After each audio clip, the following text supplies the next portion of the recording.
मांगे को बढ़ते हैं, समय बीतता है। सदा मनम तथा पुत्रम नामस्व नामुना पुरुषस्य तथात्मज्ञाना भक्ति पुरुषस्य नामुना। समय बीता, 9 महीने के बाद कन्या का जन्म हुआ। विश्वान राजा के जब कन्या का जन्म हो गया, उस समय राजा साहब उस कन्या को ले जा करके वशिष्ठ जी के पास पहुंचे कि प्रभु आपका संकल्प तो हमारे यज्ञ का पुत्र का था, पुत्री क्यों? कहा और कर लो दीपक की बात। यही बताया, कहा और कर लो दीपक की बात। मैंने बार बार समझाया था कि जो होता है वो विधिवत विधान ब्राह्मणों के हिसाब से ही यज्ञ चलना चाहिए। उस समय विश्वान राजा अड़ जाते हैं। विश्वान राजा अड़ जाते हैं, कहते हैं ऐसे फलस्वरूप कैसे हो सकता है? संकल्प अगर पुत्र का है तो पुत्र ही होना चाहिए। तो उसी समय वशिष्ठ जी भी अड़ जाते हैं अपनी तपोबली पर। उन्हें विश्वास था, कहते हैं अगर ऐसी कोई बात है तो जाओ, यह पुत्री को पुत्र बना देता हूं। वशिष्ठ जी ने हाथ में जल लिया, हाथ में जल्दी करके उस पुत्री पर छोड़ा। बोले जाओ, ये पुत्री 6 महीने बालक रहेगी और 6 महीने कन्या रहेगी।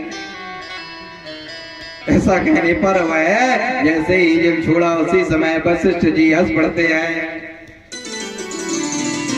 वशिष्ठ जी हंस पड़ते हैं तो उसी समय जाकर के वह बालक को जब देखा नेत्र खोल करके, तो वह बालक ही दिखाई दिया संपूर्णता के अपने अंगों के साथ हो। पुरुषस्य तथा बलम भक्ति बलम च चेतना पुरुषस्य तथा नामानि च आत्मसंभवा।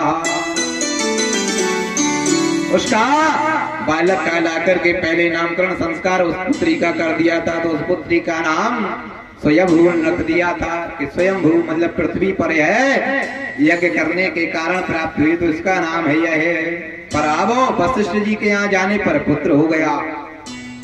जब पुत्र हो गया तो कहा आप क्या नाम रखा जाए? तो उसी समय कहा सुधुवन रख दो, एक नाम और इसमें मिला दो। तो नामकरण में सुधुवन रख दिया। अब लोग बाग देख कर के आए कि ये तो पुत्री लेकर के आए, पुत्र पुनः बनकर के कैसे हो सकता है?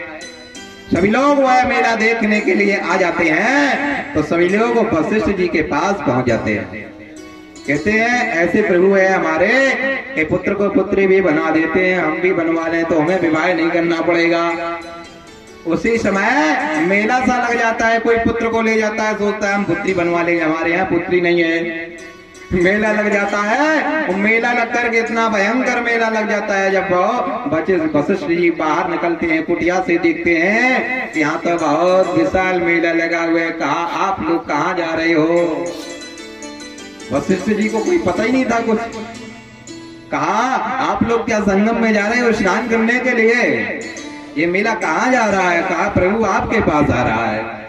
कहा हमारे पास आ रहा है, हमने कौन सा ऐसा कृत्य कर दिया है? कहा आपने संसार की सृष्टि को ही बदल रखा है। कहा हम अपने पुत्र को पुत्री बनाने के लिए आए हैं आपके पास। कोई कहने लगा हमारे 4 पुत्र हैं, एक पुत्री बना दो इसमें से।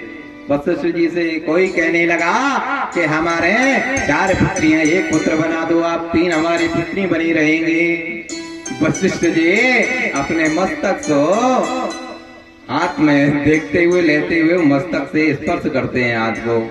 जैसे कल बैठे हुए हम लोग विद्वान सायंकाल में चर्चा चल रही थी कहीं की, और हमारे बलवान जाकर के एकांत में बैठे हुए बलवान और हमारे आपके आचार्य जी जो है जीतन महाराज बहुत पढ़ती है आपस में।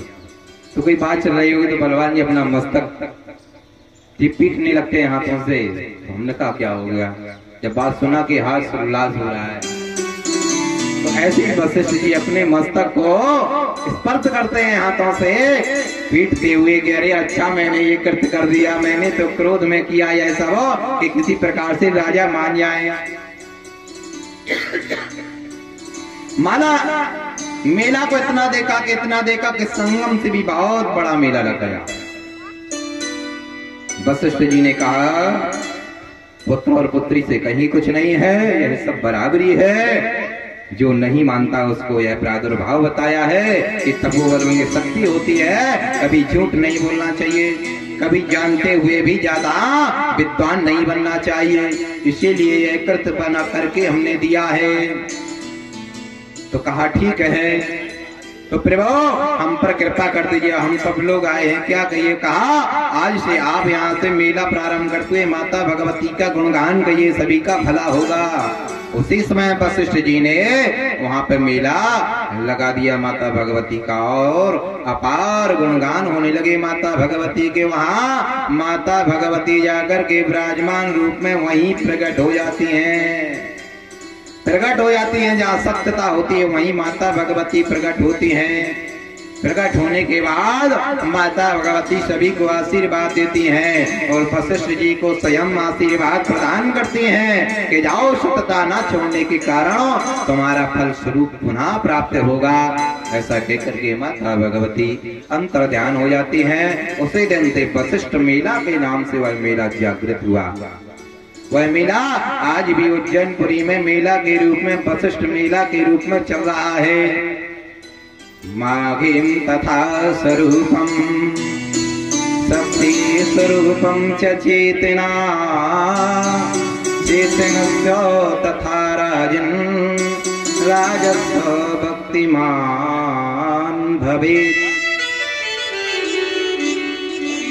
तो इस चरित्र से यही मिलता है कि माता भगवती के चरणों में रहना होगा और विधिवत विधान को जो बताया जाए उसको करते जाइएगा। माता भगवती जरूर कृपा करेंगी। बोलो दुर्गा मैया की जय। तो यहाँ पर एक सुंदर सा भजन हो, फिर अग्रम आपको प्रसंग माता भगवती के चरणों में समर्पित होगा। कहते हैं कि तेज घटे नर मूढ़ की संगत, मूर्ख की संगत करने से हमारा तेज घट जाता है, ज्ञान घट जाता है हमारा। जो हम ज्ञानवान हैं, मूर्ख से अपना भला, क्या ज्ञानवान की क्षमता है, कुछ क्षमता नहीं। इसलिए कि ज्ञान घटे नर मूढ़ की संगत और बुद्धि घटे चित्त विषय भरमाए। बुद्धि घट जाती है वहां, अगर विषयों में सदा लीन रहेंगे तो वहां बुद्धि आपकी कमजोर पड़ जाएगी। इसलिए बुद्धि घटे चित्त विषय भरमाए और तेज घटे पर नारी की संगति। तेज घट जाता है, अगर आप पर स्त्री गमन करेंगे तो तेज घट जाता है। तेज घटे पर नारी की संगति, स्वास्थ्य घटे बहु भोजन खाए। अगर आप अधिक भोजन करेंगे तो आपका स्वास्थ्य खराब हो जाएगा, आप बीमार रहेंगे सदा। इसलिए भोजन उतना करिए जितनी हमें भूख है, इससे ज्यादा ना करिए। इसलिए कहा है प्रेम घटे नित ही कुछ मांगत। वहां प्रेम घट जाता है, बार बार अगर हम आपके घर जाएंगे, बार बार आपसे मांगेंगे तो हमारा वहां आपका जो प्रेम है उसमें कम हो जाएगा, कमजोर हो जाएगा वो प्रेम की डोर कम पड़ जाएगी। इसलिए प्रेम घटे नित ही कुछ मांगत और मान घटे नित पर घर जाए।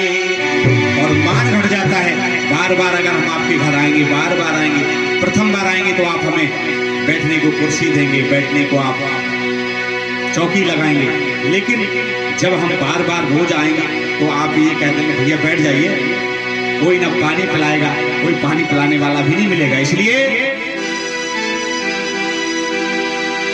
मान घटे नित पर घर जाए, दयाल कहें सुन रे मन मूरख, पाप घटे हरि के गुण गाए। और हमारे आदरणीय श्री दयाल जी ने लिखा है कि वहाँ पाप घट जाते हैं जो हमसे पाप बन गए हैं, जाने अनजाने में जो भी पाप बन पड़े वो हरि के गुण गाने से खत्म हो जाते हैं। इसलिए हमारे साथ आप लोग भी आइए, गाइए, गुनगुनाइए, इस वाणी को पवित्र कीजिए। इसलिए कहा है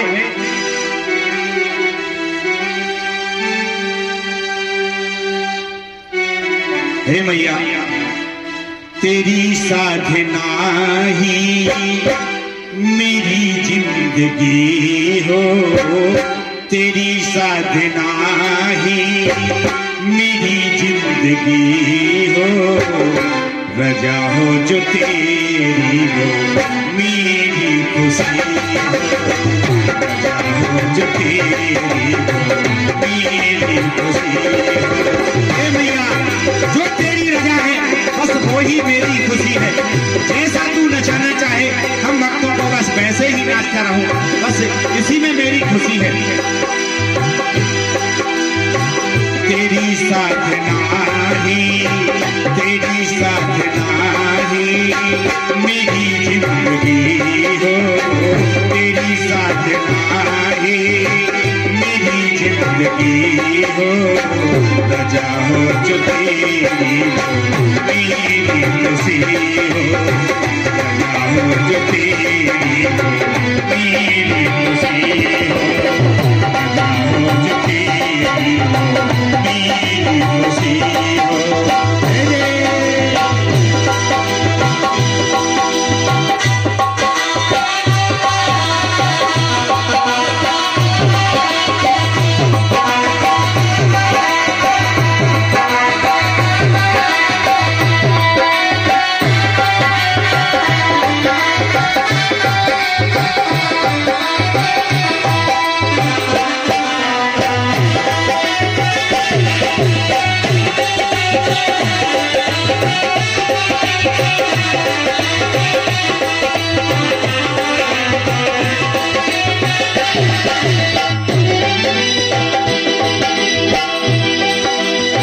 मुझे हर कदम पे हो तेरा सहारा, हे मैया मुझे हर कदम पे हो तेरा सहारा, मेरी हर नजर में हो तेरा नजारा।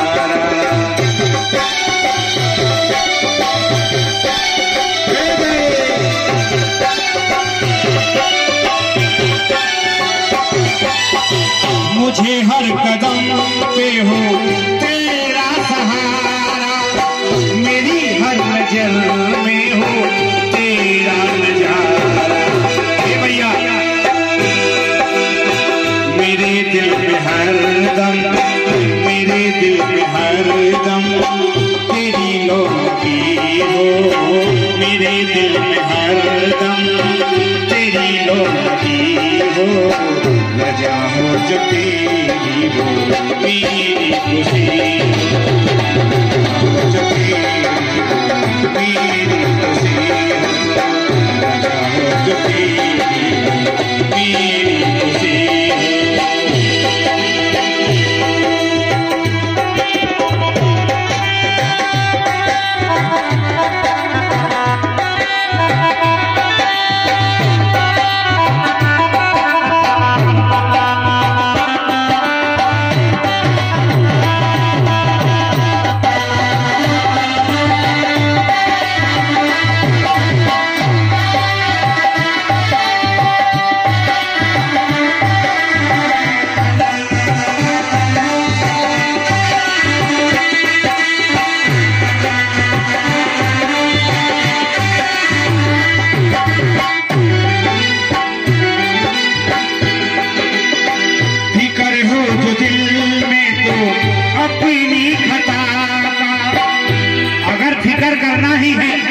गलतियों की फिक्र कीजिए कि मैंने क्या गलती कर दी, मुझसे क्या गलती बन गई है भगवान।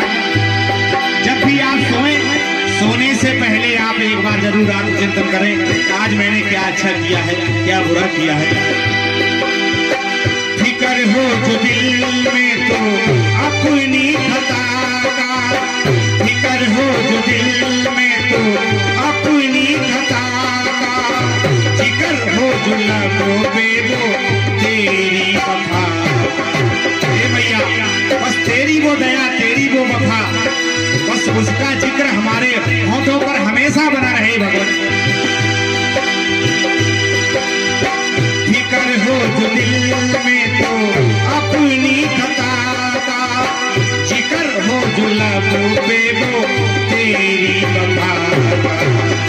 उठे जो सदा वो।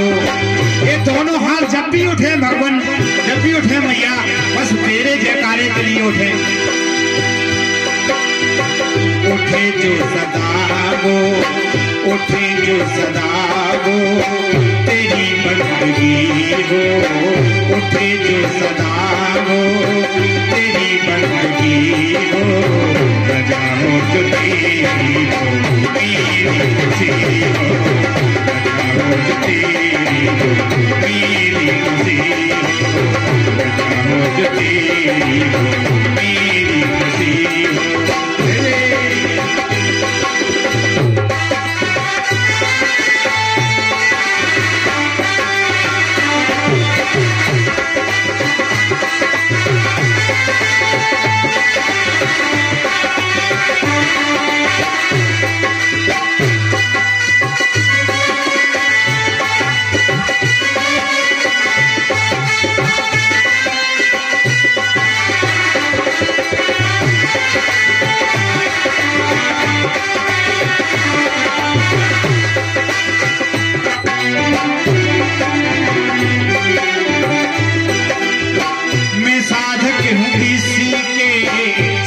कुछ नहीं हूँ। हे मैया, बस केवल मैं साधक हूँ, जो मैं आपकी साधना कर सकता हूँ। टूटी फूटी जैसी भी मुझसे साधना बनेगी, सेवा बनेगी, मैं जरूर करूँगा। बस मैया, साधक से ज्यादा और कुछ मैं कुछ हूँ नहीं, इसलिए मैं साधक हूँ, इसी के सिवा कुछ नहीं हूँ। मैं साधक हूँ, इसी के सिवा कुछ नहीं हूँ। मैं तुझ में हूँ, तुझे से जुदा कुछ नहीं हूँ।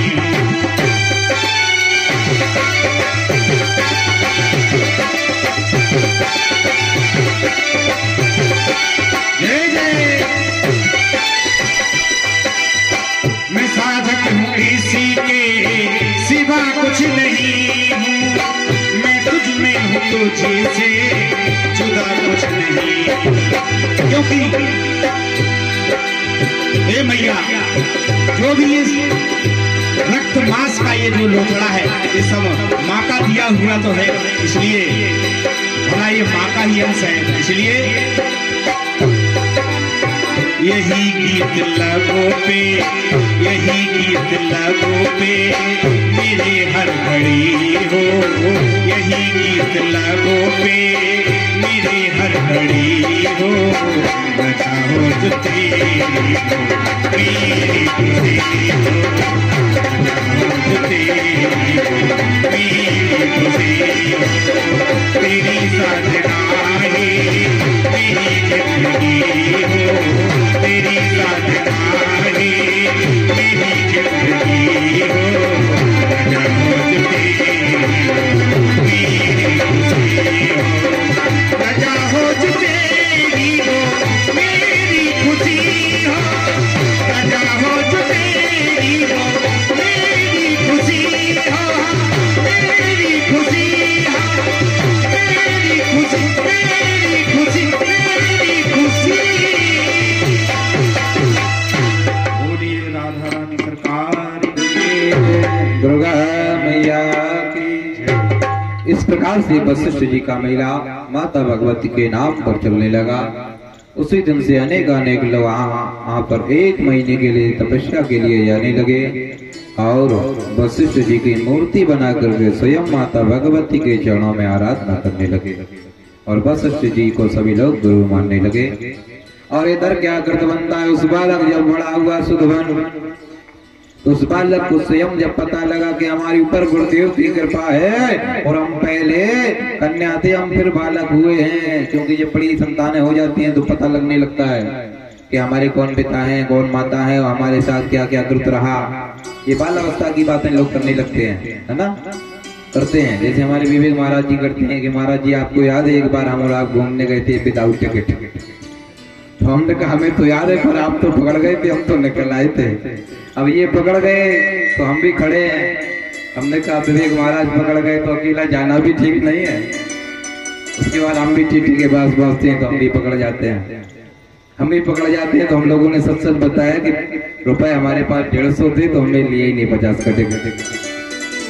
तो वो बड़ा पहले तो क्रोध में आया कि आपको लेना चाहिए, आप ब्राह्मण हैं, ब्राह्मण बालक हैं, बहुत छोटे थे हम लोग, पढ़ते थे उस समय, तो सोचा घर से 150 रुपए मिले हैं तो 300 हैं दोनों लोगों के पास, तो घूम भी लेंगे और 300 के 300 विद्यालय में बने रहेंगे।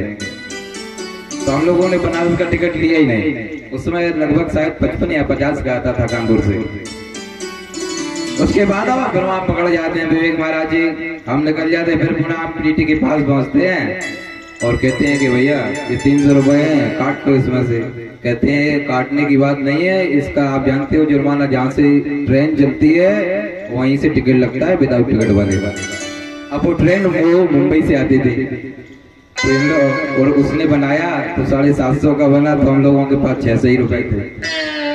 तो हमने कहा भैया 600 हैं, अब चाहे 1 महीने का हम लोग अब खर्च बंद करेंगे, विद्यालय में जैसे तैसे बनेगा। तो वो पैसे उसने खैर नहीं लिए, शायद जिनको पता होगा लिया होगा, तो हमें तो शायद याद है कि नहीं लिया था। उसके बाद उन्होंने कहा आज से ऐसी गलती न करना, पर गलती क्या हम लोगों ने ऐसे ही मानकर के किया था वो। तो ऐसा कृत बनता है कभी कभी, क्योंकि बाल्यावस्था की बातें सभी को याद रहती हैं। तो सुधुमन एक दिन बैठे हुए और सोच रहे हैं कि हमारे ऊपर तो गुरुदेव की कृपा है और हम तो पहले कन्याथी पुत्र बनाया गया है तपोबल के कारण। सुधुमन कहने लगे हम तो अब जाकर के बड़े बड़े कार्य करेंगे जब हमारी ऊपर कृपा है। सुधुमन एक दिन घोड़े पे सवार होकर के चल लेते हैं बन की ओर जब चल जाते हैं उसके साथ और भी लोग चले जाते हैं, क्योंकि राजा के पुत्र हैं और राजा के पुत्र हैं। और उसी समय आगे एक वन छोड़ करके दूसरे वन में, दूसरे वन को छोड़ करके तीसरे वन में शिकार खेलते खेलते जब कोई शिकार नहीं मिले तो वह उनके जो साथी थे वह सब लौट आते हैं, क्योंकि साथी कोई जगत में नहीं है, बस थोड़ी देर के साथ है जब तक आनंद है। तो आनंद आपके पास से गया, आनंद माने परम आनंद तो नहीं, आनंद पैसा रुपया उसी को आनंद कहा गया कलयुग में। ऐसा आनंद नहीं कि अंदर से पानी बस पड़िया है। अच्छे मित्रों दोस्तों, क्योंकि बन जाते हैं रिश्तेदार जब जर पास होता है, टूट जाता है रिश्ता गरीबी में जो खास होता है। सुधुमन तो राजा के पुत्र हैं और भी लोग थे, तो कहने लगे अरे कौन से वन में जा रहे हैं, ये तो राजकुमार हैं, पता चला कर के इनके साथ बहुत लोग आ जाएंगे, रात्रि होने वाली, हम सब चलते हैं घर। सभी लोग लौट आए, सुधुमन अकेले केवल घोड़े पर बैठ कर के और आगे को बढ़ जाते हैं, सोचने लगते हैं, क्योंकि राजहट बालक बराबर बताया गया है। राजा की हट एक पालकों की हट बराबर बताई गई। सुधुमन कहने लगे अगर कहीं शिकार नहीं मिली तो हम घर नहीं लौटेंगे। अग्रम आगे को बढ़ते हैं और आगे वह बनो कीलत था। वह बन कैसा कीलत था कि माता पार्वती और शंकर भगवान वह पंचकोशी में रहा करते थे। जब उनका समय होता था खेलने का या कूदने का या आंख मचौली खेलने का, शंकर भगवान और माता पार्वती उस जगह पे आंख मचौली खेला करते थे। वह पंचकोशी जगह थी। पंचकोशी जगह को उन्होंने मंत्र द्वारा आमंत्रित कर दिया था कि जो इसमें प्रवेश करेगा वह जाकर के न स्त्री बनेगा न पुरुष बनेगा, वह किसी के लायक नहीं होगा, न पशु बन जाएगा। अब उसी समय वह घोड़ा के सहित सुधुमन प्रवेश करते हैं उस जगह पंचकोशी में। उस वन में प्रवेश करते हैं, वैसे ही वह स्त्री रूप में आ जाते हैं और अपने शरीर को देखते हैं, कहा हम स्त्री लग रहे हैं। और उसके बाद पुनः घोड़े को देखा तो वह घोड़ा भी घोड़ी बन जाता है। और उसके बाद फिर पुनः एक बार लौटते समय देखा पुनः स्त्री में दिखाई दिया वह शरीर ना पुरुष में दिखाई दिया, तो वह रोने लगते हैं और जाकर के घोड़ा को भी त्याग दिया और अपने एकांत चलने लगते हैं। सुधुमन सोच रहे हैं अब तो बेकार है घर जाना, कोई क्या कहेगा।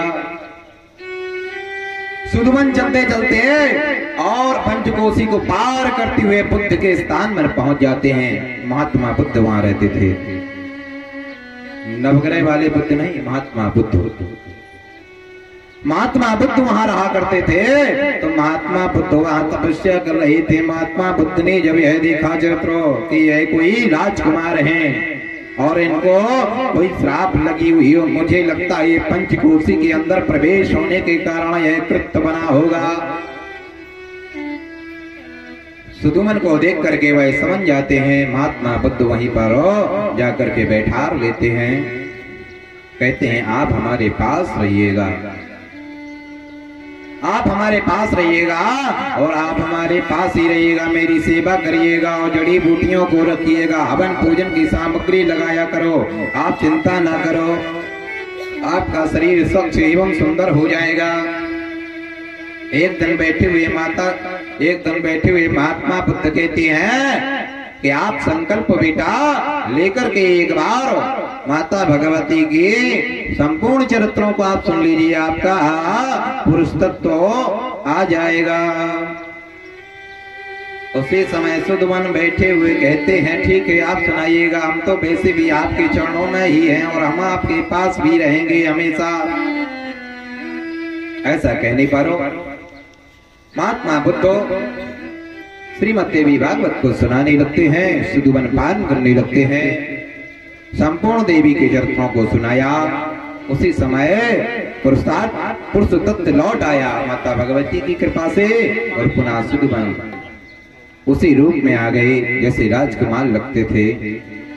उसी समय महात्मा बुद्ध को प्रणाम किया, माता भगवती के चरणों में प्रणाम साष्टांग किया और उसके बाद कहा आज से हम माता भगवती का संपूर्णता के साथ शक्ति के साथ भजन पूजन किया करेंगे। उसी दिन से सुदमन सप्तमी भद्रकाली के नाम का माता भगवती का जप करने लगे और उसके बाद राजकुमार के रूप में आ जाते हैं। उसके बाद कुछ समय बीतने पर माता भगवती के चरणों में वह राज्य पाठ संपूर्ण समाप्त हुए माता भगवती के चरणों में लग जाते हैं। उसके बाद माता भगवती के चरणों में ही अनेक वार्ताओं के साथ भंडारा करने लगते हैं। सभी से यही कहते हैं कि हमें माता भगवती के चरणों की कृपा संपूर्ण रही है और आप भी यह करिए। उस प्रकार से ब्रह्म तत्व और पुरुष तत्व की वहां सर प्राप्ति हुई है। बोलो दुर्गा मैया की। सत्यम च समामुक्तेन तथात्म पापेन दर्शनम तत्व भागेन चात्मना मनः। जब माता भगवती की कृपा नहीं होती है तो क्या होता है, एक चरित्र बताया गया है इसमें त्रिवाक मुनि का। त्रिवाक मुनि के एको वृष्ट पुत्र कैसे हुआ, ये त्रिवाक मुनि थे। जैसे भागवत में आया है एको आपका चरित्र जो कि आप लोग सुनते हैं धुंधकारी महाकला का, उसी प्रकार से हमें ये चरित्र आया है। त्रिवाक मुनि थे, उनके कोई संतान नहीं थी, उनके कोई संतान नहीं थी।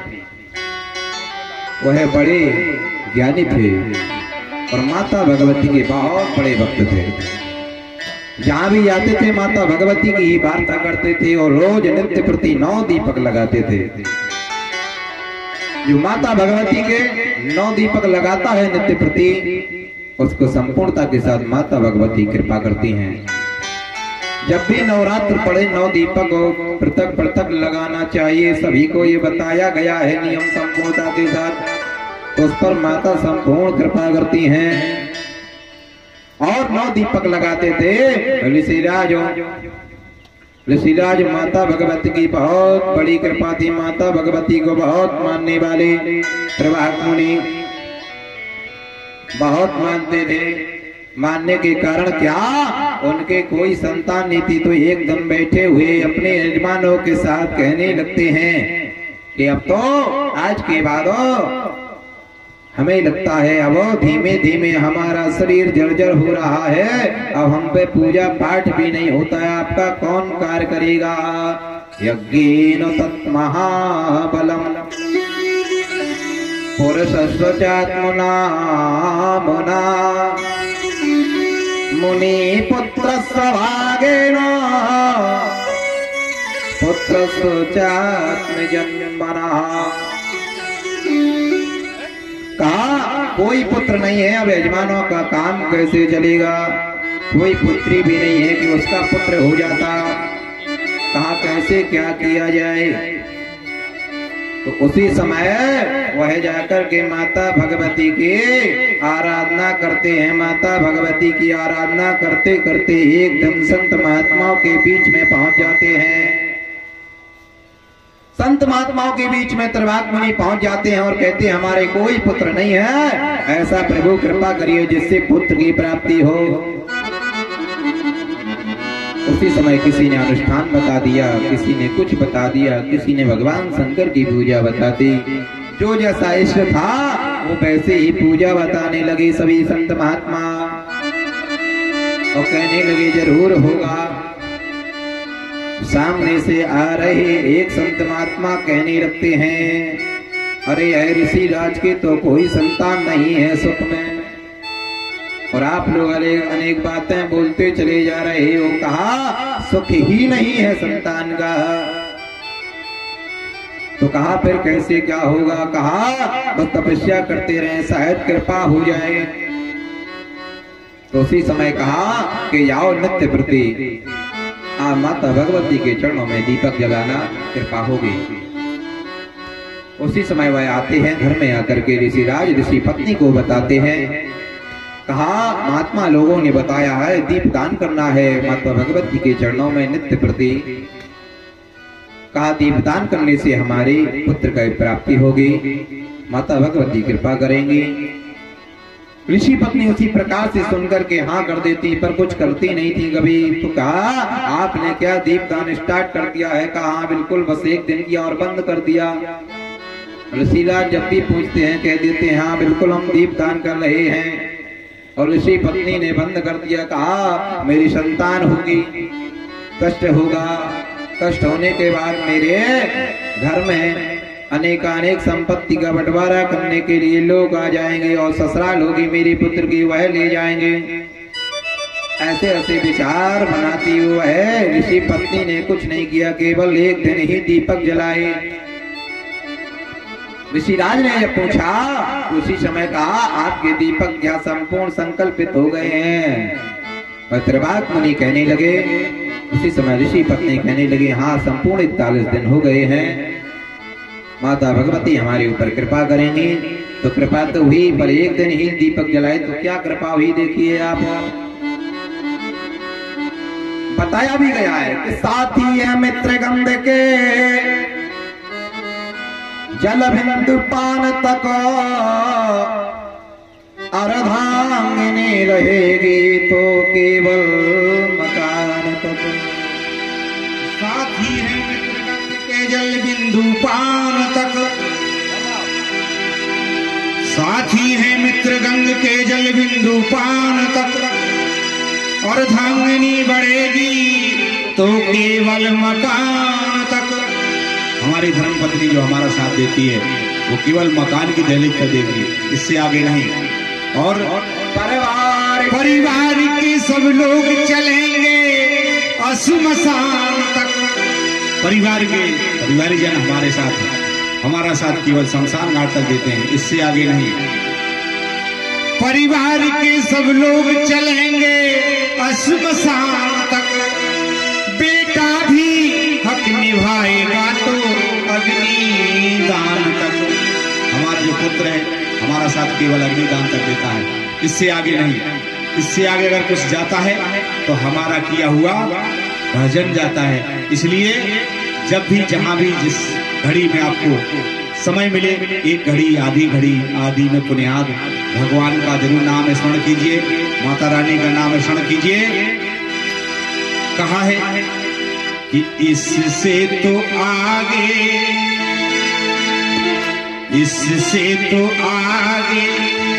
भजन ही है साथी, हरि के भजन बिन अकेला रहेगा। इससे तो आगे भजन ही है साथी, हरि के भजन बिन अकेला रहेगा।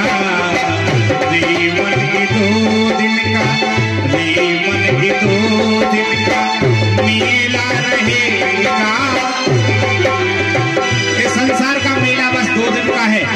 उसके बाद सबको जाना है वहीं, इसलिए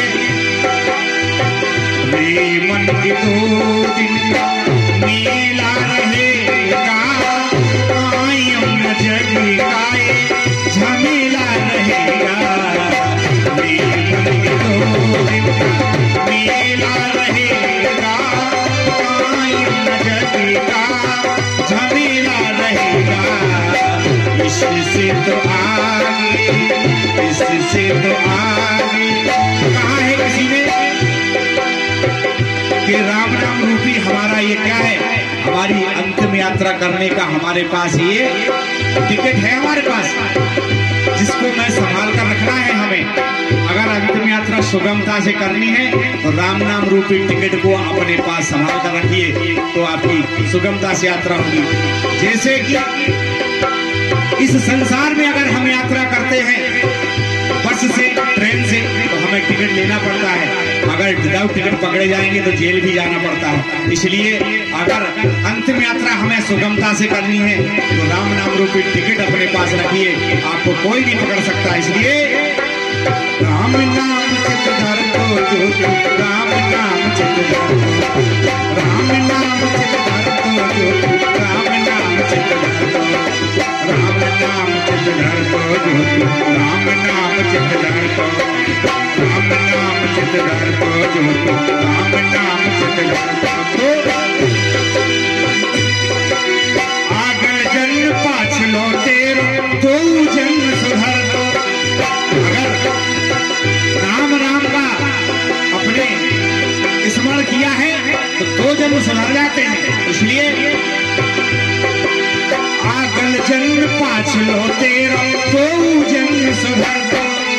आगल जन्म पाछलो तेरो, तो जन्म सुधर दो। आहा 2 जन्म सुधर दो, 2 जन्म सुधर दो, आहा 2 जन्म सुधर दो। और हो तो नफा साधु की संगत, जब भी साधु जन मिल जाए, संत जन मिल जाए तो जरूर सत्संग कर लेना चाहिए। हो तो नफा साधु की संगत, हो तो नफा साधु की संगत, भगत नाम तेरो परत, भगत नाम तेरो परत, ओहो भगत नाम तेरो परत, भगत नाम तेरो परत। सूरदास जी ने तो यहाँ तक लिख दिया,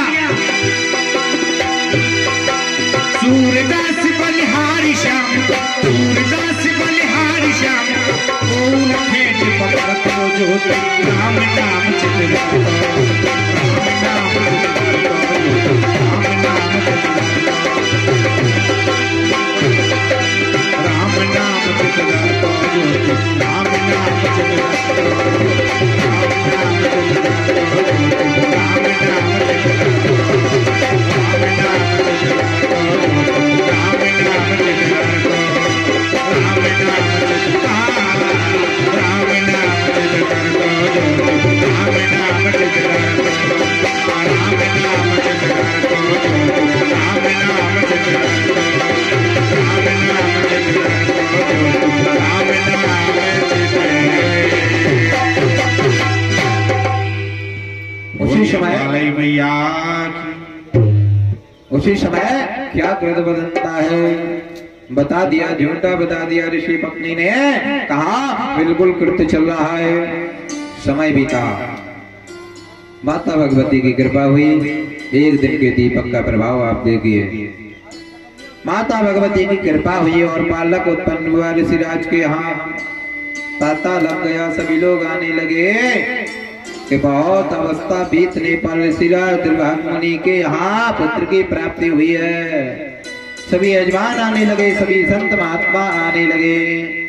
कोई फल ला रहा है, कोई फूल ला रहा है, कोई बिस्किट इत्यादि, कोई जयमाला ला रहा है, सब कुछ लाने लगे जैसे आजकल गिफ्ट ले जाते हैं।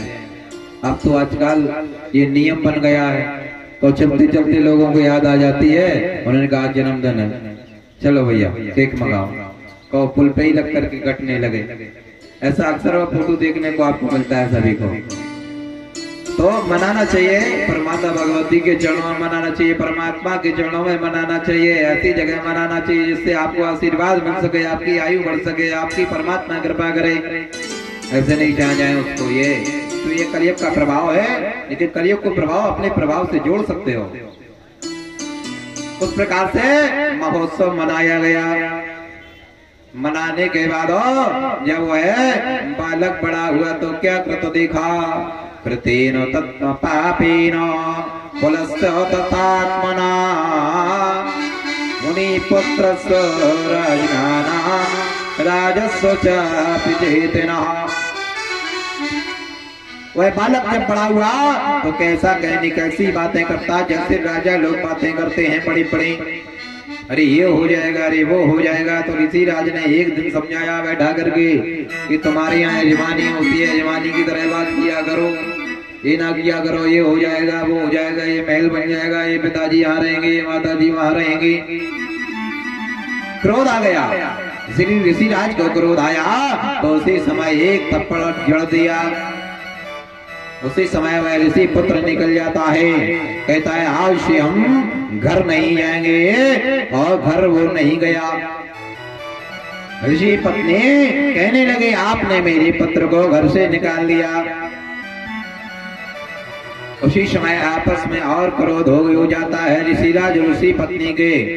क्रोध होता है तो ऋषिराज वहां से निकल आते हैं और ऋषिराज संत महात्माओं के बीच में पहुंच जाते हैं। संत महात्माओं से प्रश्नोत्तर करते हैं कि प्रभु मेरा जो बालक हुआ वो बहुत बड़ी बड़ी बातें करता है और नाना प्रकार के लोगों के बीचों में बैठता है, नाना प्रकार के उपद्रव कर रहा है, पता नहीं 2 दिन से कहीं गायब है। ऋषियों ने देखा, कहा कब का जन्म है, जन्म बताया गया, कहा कौन से नक्षत्र का है, कहा रेवती नक्षत्र का है, कहा कौन से चरण का है, कहा चतुर्थ चरण का है। चतुर्थ चरण का जब नाम सुना तो कहा यह गंडक नाम योग नक्षत्र का जन्म है, यह बालक तो आपका मूर्ख पैदा होगा और मूर्ख इसके उच्चारण रहेंगे, मूर्खता के काम रहेंगे, आप इसको किसी के लायक नहीं बना पाओगे, ऐसा बताया। उसी समय कहा आपने क्या शांति नहीं कराई है गंड नाम योग की। रेवती नक्षत्र मूलों के नक्षत्र में आते हैं, तभी से शांति होना ये प्रारंभ हुआ है। उसी समय से त्रिवाक मुनि के जो पुत्र था वह रेवती नक्षत्र में चतुर्थ चरण में पैदा हुआ था। नक्षत्र के हिसाब से ही बालक की वह कलाएं प्रक्रियाएं चलती हैं। चतुर्थ चरण में होने के कारण वह मूल पढ़ने के कारण गंडक नाम योग मूल का है। शांति नहीं कराई थी ऋषिराज ने, तो कहा ऋषिराज अब आपको तो यह कार बहुत बड़े रूप में भुगतना होगा और यह मूर्ख निकलेगा। ऐसा कहकर के कहा कि आप शांति करा दीजिए, अभी भी करा सकते हो आप। कहा अब तो वह मेरे हाथ में ही नहीं है, पता नहीं कहाँ जाता है, कहाँ रहता है, कहाँ खाता है। उसी समय ऋषिराज की आंखों में आंसू आ गए। ऋषिराज सोचने लगे क्या मेरी पत्नी ने पूरा संकल्प नहीं किया है क्या? ऐसा हो नहीं सकता कि माता भगवत जी के चरणों में 41 दिन कोई दीपक लगा दे और कार्य सिद्धि ना हो। ऋषिराज पुनः घर आते हैं और ऋषि पत्नी से पूछते हैं क्या आपने दीपक नहीं लगाए थे, क्या आपने संपूर्ण माता भगवती का संकल्प कार्य नहीं किया था, इसलिए ऐसा पुत्र तेज हुआ है आपका? ऐसा और बोल दिया शब्द। जैसे ये शब्द बोला तो और ऋषि पत्नी क्रोध में आ जाती हैं। उत्तरभाग मुनि से कहते हैं कि आप शांत हो जाओ, अन्यथा घर छोड़ दीजिए, हम आपकी सेवा और आपके पुत्र की सेवा नहीं कर पाएंगे। ऐसा बोला और कहा पूजा क्या होता है, मैं पूजा से इतनी रुचि नहीं रखता, अगर आपको जैसा लग रहा हो तो आप भी करते रहो पूजा। ऐसा कहने पर शांत हो गए और बता दिया, कहा मैंने एक ही दीपक रखे थे, अगर ऐसी कोई बात है अब आप सुधार पाओ तो अपने पुत्र को सुधार लो। इस प्रकार से कहने पर वह एकांत में ऋषिराज बैठ जाते हैं, रोने लगते हैं। उसी समय वह पुत्र उस रात्रि में आया, रात्रि में आया और रात्रि में आकर के पिताजी को मारने लगता है, पिताजी को मारने लगता है और माता जी को भी पीटने लगता है। कहते हैं जी बताओ पिताजी का धन कमाया हुआ कहाँ रखा हुआ है? माता जी ने चुपचाप दे दिया जो भी रखा था। उसके बाद 2 दिन और बीते, उसके बाद और कहा रखा है, ये कहा धीमे धीमे सब कुछ उसने बेचना प्रारंभ कर दिया, वेश्यागामी बन गया, वेश्याओं के घर जाने लगा वह ऋषि पुत्र। एक दिन ऋषिराज बैठे हुए क्रोध में आ जाते हैं और त्रिकुट पार पर पहुंच करके हाथ में जल लेते हैं। हाथ में जल लेकर के सभी 27 नक्षत्रों को अवमंत्रित करते हैं। अवमंत्रित करके हाथ में जल लेते हैं कि जैसो नक्षत्र में मेरे बालक का जन्म हुआ हो वह नक्षत्र अभी हम तारागणों से अलग कर देते हैं, जिससे संसार में और कोई बालक ऐसा उत्पन्न ना हो। उसी समय अपने तपस्या के बल से जल को उस पर्वत पर छोड़ देते हैं। उस पर्वत पर जैसे ही छोड़ते हैं उसी समय जिस नक्षत्र में जन्म हुआ था वह रेवती नक्षत्र था, वह रेवती तत्काल तारागणों से टूट करके उस पर्वत पर गिर पड़ता है। त्रिवाक मुनि है देख करके पर्वत की दिशा को वह पर्वत चकनाचूर हो जाता है, 3 जगह से टूट जाता है। इतना तेज था वह रेवती नक्षत्र में और वहां गिर पड़ता है। उसी समय वह श्रापित होता है, श्रापित होते हुए वह पृथ्वी पर अग्नि की तरह जलने लगता है। क्रोध में आए हुए संत महात्मा वहां से चल लेते हैं उसको। इतना कृत करने के बाद फिर पुनः इधर आते हैं। क्या कृत देखा? वेश्यालयं तथाप्नोते पुरुषस्य समाभव नामस्व च तथात्मनामा नामस्व च आत्मनामनः। सभी स्त्रियों के साथ बैठने लगा, वेश्याओं के साथ बैठने लगा, सभी को मारने लगा, सभी को पीटने लगा। यहाँ तक कि जो छोटे छोटे बालक होते थे कोई वैसा अगर हाथ में लिए हुए कोई मुद्रा हाथ में लिए तो वह छुड़ा करके कुएं में ढकेल देता था। ऐसा पाप करने लगा, वेश्याओं को घर रखने लगा और एक दिन माता की डंडों से पिटाई कर दी।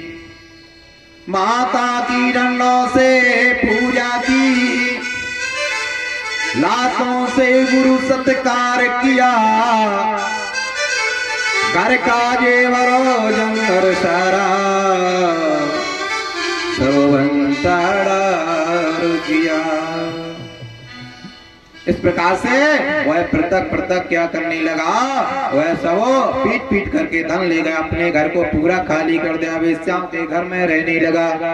वेश्याओं के घर में रहते हुए क्या करने लगा, वह हमेशा वेश्याओं की बढ़ाई करता है, वेश्याओं के साथ में रहता है, जबकि वेश्याओं में रहने से क्या क्या चला जाता है। कवियों ने कल्पना की है, काया से काम जा तो शरीर से कामना चली जाती है, तेज चला जाता है।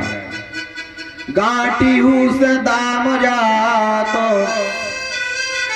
तो जस को नाम जात रूप जात अंग से, उत्तम सब कर्म जातो गुरुजन की शर्म जातो, राग रंग प्रीत जात काव्य की उमंग से, सुरपुर को बास जातो भक्ति को निवास जातो वेश्या प्रसंग से। इतनी चीजें चली जाती हैं वेश्या प्रसंग से, भक्ति चली जाती है। सुरपुर को देवता जो आपके वास कर रहे हैं स्वर्ग में वह भी चला जाता है। यहाँ तक कि अगर कोई बालक वेश्यागामी बन जाए परिवार में, ऐसा ही आंतरक क्या कृत हो रहा है, तो ऐसा देख करके वह ऋषिराज घर से निकल पड़ते हैं। और घर में निकलने के बाद सभी जगह हल्ला हो जाता है कि ऋषिराज घर से निकल गए वन की ओर। वन में पहुंच करके माता भगवती के चरणों में पहुंच जाते हैं। माता भगवती के चरणों में पहुंच करके वह क्षमा याचना करते हैं और देवी भागवत को पढ़ना प्रारंभ कर देते हैं। देवी भागवत को पढ़ना प्रारंभ कर देते हैं। 1 दिन बीता, 2 दिन बीते, 3 दिन बीते, 5वां दिवस था। माता भगवती ने जवा अंकुरों के द्वारा वहां पर दर्शन दिए ऋषिराज को। उसी समय ऋषिराज की आवाज आई, कि आप चिंता न करो, संपूर्ण चरित्रों का बखान करिए, आपके पुत्र की कृपा होगी आपके ऊपर और आपका पुत्र मार्ग पर पुनः लौट आएगा। यह सोच करके ऋषिराज वहीं तपस्या करने लगे माता भगवती के चरणों में और माता भगवती के नित्य वृत्ति पाठ करने लगे। देवी भागवत को संपूर्ण पाठ के रूप में माता भगवती को पाठ सुनाने लगे और नित्य प्रत्येक सायंकाल में जो दीपक जले हुए आटे के आ जाते थे उसी से वह अपनी रोटियां बना करके माता भगवती के चरणों में भोग लगा करके उसी को पान किया करते थे।